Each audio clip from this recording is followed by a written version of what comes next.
Madame, Messieurs, bonjour, bon début de semaine chez vous et bienvenue au Flash Info de ce lundi 16 juin 2025 sur Kivu Morning Post. Kikabine Karoubi, conseiller principal de l'ancien président Joseph Kabila, est arrivé à Washington d'ici après avoir quitté Goma. Il mène une mission d'explication sur la situation en République démocratique du Congo alors que des délégués de Kinshasa et de Kigali se réunissent pour négocier un plan de paix. Kikaya cherche à faire entendre les arguments des Kabila auprès des autorités américaines. Dans une interview exclusive accordée au journaliste Stanis Boudiakera, Kikabine Karoubi a déclaré que 99% des Congolais ont besoin de se défaire de la dictature de Félix Tshisekedi. Selon lui, les objectifs du président Kabila sont ceux de l'AFC M23. Suivez-le. Alors, Kikabine Karoubi, bonjour. Bonjour. Je vous trouve ici à Washington DC. Qu'est-ce que vous venez faire dans la capitale américaine? Je suis ici pour pouvoir parler avec les décideurs américains dans les différentes institutions, que ce soit au Congrès ou au département d'État ou même au Conseil national de sécurité et pourquoi pas les différentes structures qui s'intéressent au Congo et leur parler de la situation actuelle au Congo, qui est une situation catastrophique. Vous venez directement de Goma, ville sous occupation AFC M23, donc de la rébellion, Oui. où vous accompagnez l'ancien président de la République, Joseph Kabila. Quelle est la situation d'abord sur place? La situation est calme, mais difficile. Difficile surtout parce que le gouvernement central de M. Tshisekedi a décidé de sacrifier et de punir et d'asphyxier les plus de 10 millions d'habitants des deux provinces, le nord et le sud Kivu, en les coupant du système financier national et pourquoi pas mondial. Alors l'argent circule difficilement, ce qui fait que la vie est difficile. Mais n'empêche, les gens sont là, ils vivent clopin avec ce qu'ils peuvent faire. Mais c'est quoi le message principal que vous voulez transmettre aux Américains pour le compte du président Kabila? Oui, le message principal, c'est celui qui est contenu dans son discours qu'il a fait il y a de cela un mois. Le président Kabila, c'est un homme de paix. Il est dans la partie orientale du pays pour vivre avec ceux qui souffrent le plus de la crise que traverse notre pays et recueillir leurs avis sur le plan de sortie de crise qu'il a annoncé d'ailleurs au monde. C'est impliqué un plan de paix. Et cela, nous voulons le communiquer aux autorités de ce pays qu'est les États-Unis d'Amérique. Et dans son discours, il a presque tout dit, mais sauf le rôle qu'il compte réellement jouer dans la résolution de la crise actuelle. Le rôle qu'il compte jouer, c'est celui qu'il joue maintenant. Il est là, il parle. Il n'y a personne qui a consulté les mamans, les hommes d'affaires, les jeunes, les scientifiques, les communautés du Nord et du Sud Kivu pour savoir ce qu'ils pensent. Nous voyons des initiatives de dialogue un peu partout, que ce soit Luanda, Nairobi, Lomé, Doha, Washington.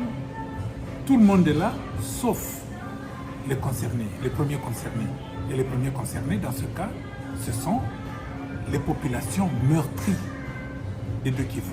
Raison pour laquelle le président Kabila est allé parler avec eux pour recueillir leurs avis et les porter à la face du monde. Et pour Kinshasa, Kabila joue bien le rôle de chef de file de la rébellion AFC M23. Mauvaise lecture, bien sûr.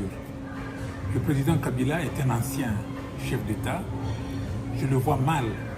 Et d'ailleurs, je sais que le président Kabila ne peut pas jouer un rôle comme chef de file d'une rébellion quelconque. Mais il est là, il parle avec tout le monde, il parle avec même ceux qui gèrent la cité aujourd'hui, que sont l'AFC de Corneille Nangaa et le M23. Il a des échanges avec eux dans le but de voir si on peut trouver des passerelles qui vont ramener à une solution pacifique. Mais comment expliquer le fait qu'il se fasse aujourd'hui sécurisé par ces dirigeants de la rébellion qu'il a, lui, Kabila, défait donc, entre 2012 et 2013, et en quittant le pouvoir en 2019, il a même laissé certains responsables de cette rébellion en prison. Vous savez, cela fait quelques années que le président Tshisekedi a décidé de retirer au président Kabila sa garde. Il lui a envoyé quelques policiers qui étaient, n'est-ce pas, à l'aube de leur retraite. C'était des policiers fatigués pour garder l'ancien chef d'État. Et c'est à ce moment-là que le président a décidé, l'ancien président a décidé de se prendre en charge. Il a formé, il a recruté une garde personnelle qui le sécurise. Il ne pouvait pas faire autrement. Et jusqu'aujourd'hui, il est gardé et sécurisé par sa propre garde. Sa propre armée, on va dire. Sa propre garde. Sa propre garde. Vous savez, vous pouvez être sécurisé par un garde-corps qui n'a aucune arme. Il n'a que ses bras. Mais seulement on est dans une zone rebelle. On est dans une zone rebelle. Il n'est pas en contradiction avec ce que les rebelles font.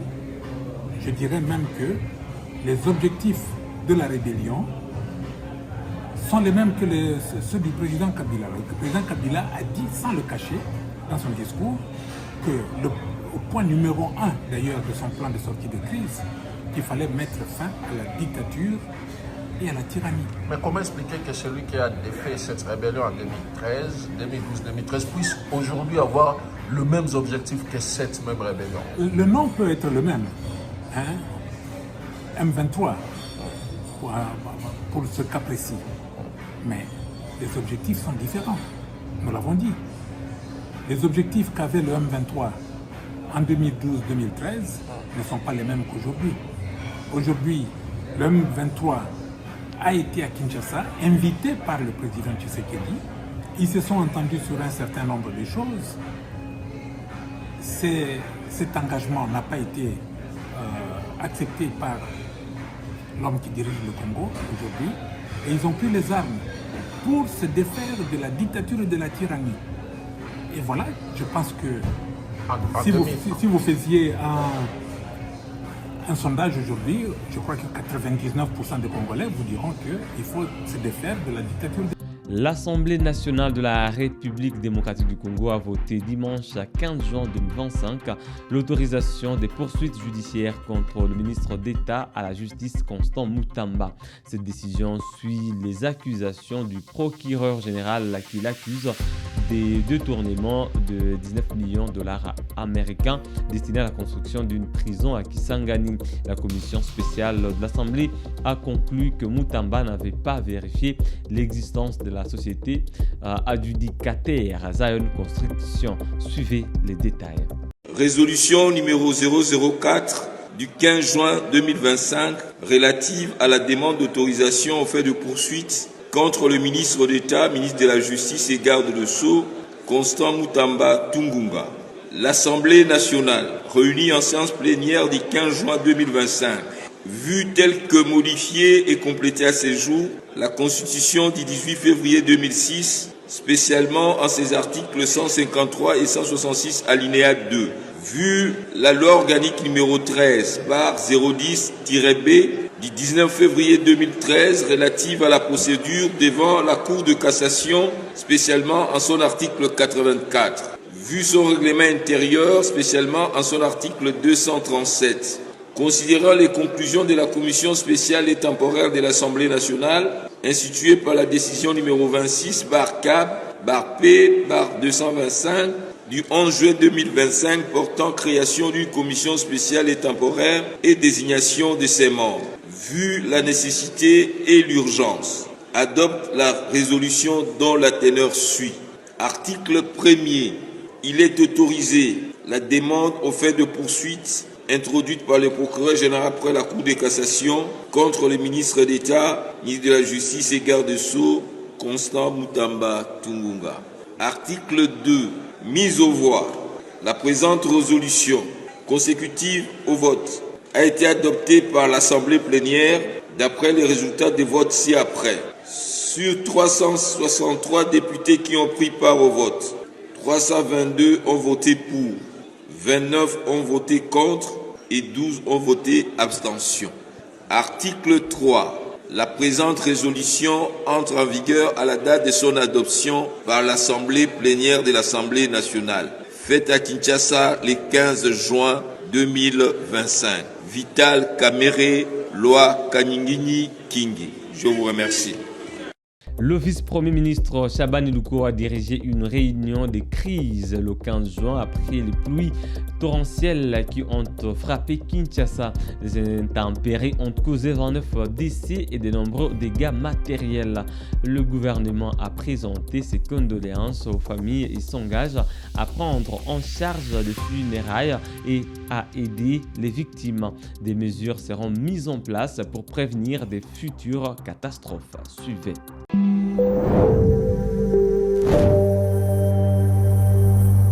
Totiko Sangana, autour il y a vice-premier ministre, ministre de l'Intérieur, Sécurité, Décentralisation et Affaires coutumières.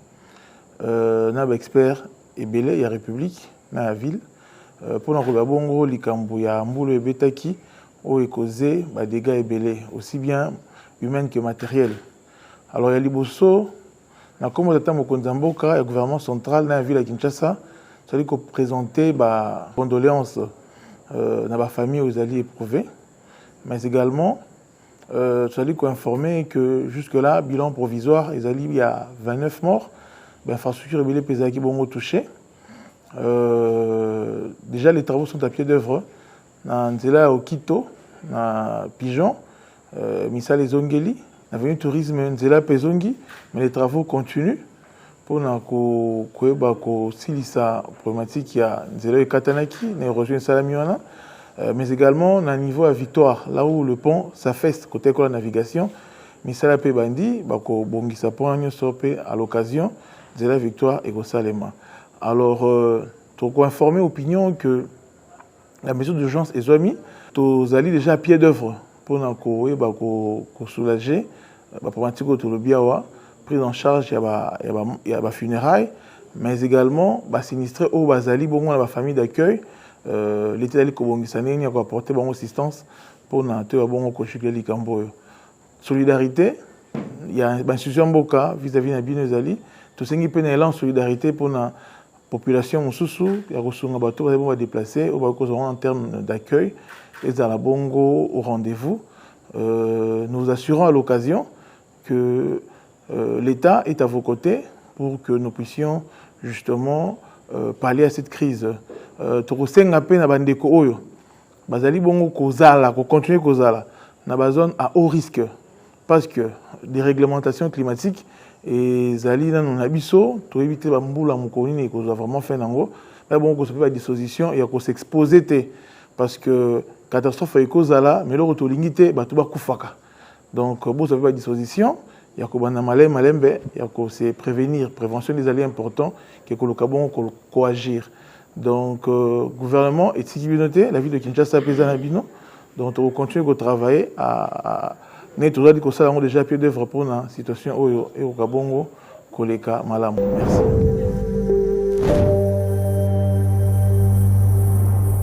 Dimanche 15 juin 2025, au stade de l'unité de Goma, l'AS Kabasha a remporté la finale du tournoi de la paix contre le FC Goma Sport. Le match s'est terminé sur un score nul 0-0 avant que l'AS Kabasha ne s'impose au tir au but 7 contre 6.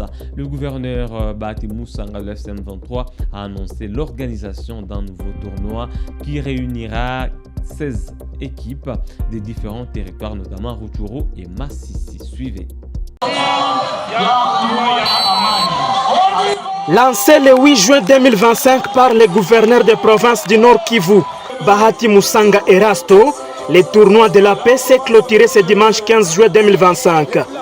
La cérémonie s'est clôturée au stade de l'unité de Goma en présence de plusieurs autorités, notamment le coordonnateur de l'AFC M23, Corneille Nanga, ainsi que plusieurs personnalités et cadres du mouvement.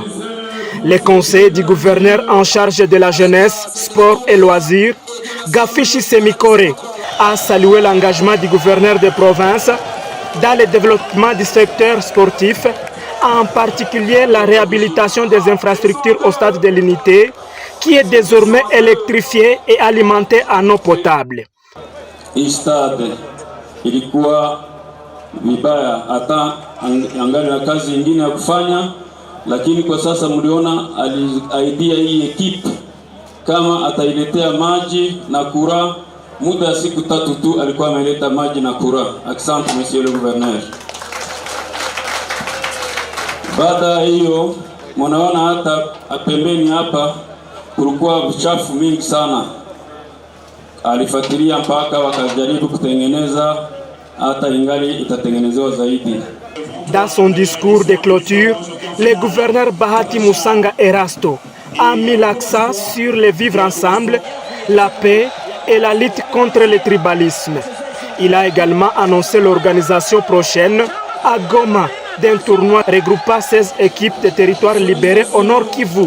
Tutaita materitoire zetu Ruchuru, Masisi, Rubero, Nyiragongo, nabo bataongeza maekipe zengine. Tutaorganize tournoi ingine ya 16 ekipe. Tukisha organize tournoi ingine ya 16 ekipe, ikishaisha tutaita na watu ya Bukavu, na watu ya Bukavu baorganize wote tufanye pamoja, kisha njo tuanze invite mapays voisins.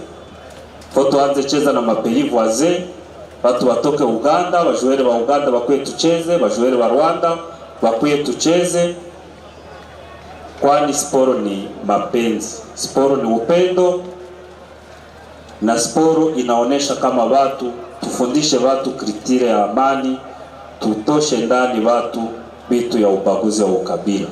Dans une ambiance festive, l'AS Kabasha a remporté ce tournoi après une séance de tir au but.